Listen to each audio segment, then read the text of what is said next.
I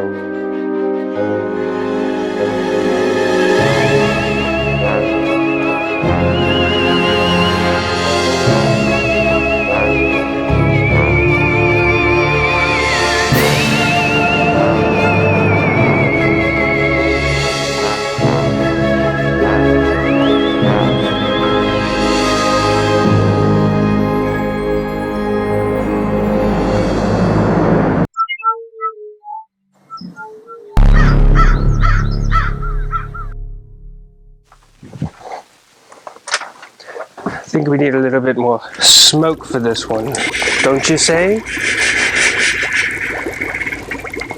Today we're reading The Scarecrow. The Scarecrow is a scary story about a farmer who builds the scariest and most hideous of all scarecrows to take care of his farm. There was an old farmer in Arizona who owned the best farm in the area. Everybody said his crops were the best, and people came all over to buy their goods from him. Whenever people asked him how he was able to grow such good quality crops, the old farmer would say it was all down to his scarecrow. "That old scarecrow is the one I have to thank," said the farmer. "He makes sure no crows or critters or pests come near my crops." The old farmer had built the scarecrow himself, and it was a fearsome sight. He spent months working on it to make it as scary as possible. He knew how important it was to keep pests away from his crops, so he gave it enormous straw arms that stretched about 6 feet and big long legs that made it as tall as a tree. But the scariest thing about the scarecrow was its head. The farmer carved it himself out of a huge pumpkin. He spent countless days and nights perfecting his design until it was perfect. The scarecrow's face and head was so grotesque and ugly that even he was sometimes scared to look at it. But it was very effective, scaring away every rodent and bird that ventured near. The neighboring farm was owned by 2 young men who were brothers named Josh and Harold. They were lazy and never did much work around the farm, which resulted in their crops being bad. They were jealous of the old farmer's success and were plotting against him. If they could drive him out of business, they could take over his farm and make more money.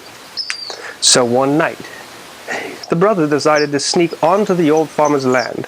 They stole his prized scarecrow and brought it back to their own house, where they stuffed it into an old closet so nobody would ever find it. The next day, the farmer woke up to find his hideous scarecrow missing, and all his crops being eaten by rats and crows. He fell to his knees and cried, knowing that his farm would soon be out of business. Meanwhile, the brothers, Josh and Harold, were watching from their own property and couldn't help laughing out loud when they saw the old man's tears of grief. Hearing the laughter, the old farmer came over and asked them if they knew what happened to his scarecrow. The brothers looked him right in the eye, and they said they had no idea where his precious scarecrow might be. "But you know I'll go out of business and have to sell my farm if I can't find my scarecrow," said the farmer. Josh just laughed in his face, saying, "Ha! That's your tough luck, isn't it? Sucks to be you," giggled Harold. The old farmer walked slowly back to his house, his head hanging down in defeat and depression.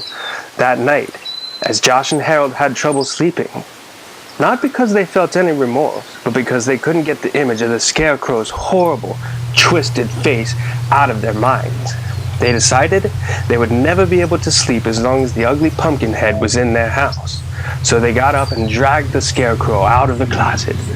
Harold took a baseball bat and smashed the scarecrow's head to pieces until all that was left was little bits of pumpkin strewn around the floor. The brothers swept up the pumpkin head pieces and threw them in the trash. Then they went back to bed and were soon fast asleep, having put all thoughts of the disgusting scarecrow face out of their heads. Sometime after midnight, Josh and Harold were awoken by the sounds of scratching and clawing at their bedroom door. "Did you forget to put the dog out?" asked Harold sleepily. "We don't have a dog," stammered Josh. Suddenly, the bedroom door burst open and a solitary long straw arm snaked in through the opening. Then a second arm thrashed around, followed by 2 long stick legs. The two brothers were frozen in fear and could only look with horror as the headless scarecrow's body rose up on its long stick legs and its long arms reached out for them in the darkness. Harold felt a cold, sinewy straw close around his ankle and screamed as loud as he could. He begged his brother Josh to help him, but Josh was already running out of the bedroom, fleeing in terror. He ran down the hallway, crashed through the front door, and out onto the moonlit road. He ran as fast as his legs could carry him, puffing and panting and screaming at the top of his voice. As he passed his neighbor's house, he saw the old farmer standing at his gate in the moonlight. He could see the farmer just staring at him with a strange smile on his face. Josh kept running, his bare feet slapping against the rough gravel road. He glanced back over his shoulder and saw something that scared him to his very soul. He saw the Scarecrow running along the road close behind him. It was gaining on him, coming closer and closer, and that wasn't all he saw. He noticed that the Scarecrow had a brand new head, and it looked a lot like Harold. The end.